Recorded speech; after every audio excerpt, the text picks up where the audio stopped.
In 1963, SNCC was in Mississippi and in Southwest Georgia.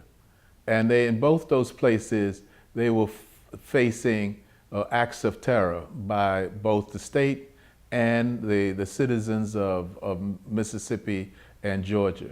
The March on Washington was not the top of the mind discussion for SNCC because SNCC was doing things that focused on Mississippi and Southwest Georgia.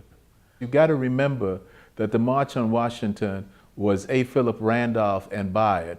They were the drivers of the discussion. They were the ones who had the idea over 20 years because they wanted to do it to end segregation in the armed forces. And then when the executive order was established by the federal government, the march was called off. So Bayard, a young man, and A. Philip Randolph was a not so young man in 1941, had this idea.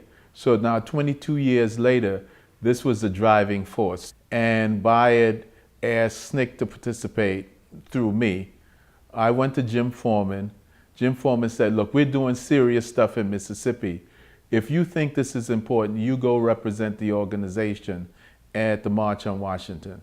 So therefore, that's how we got involved in terms of the march. My responsibility at the march was to make sure that those who were in the South, those who were demonstrating, those who were carrying the burden, that they would in fact participate, they would be attending the March on Washington.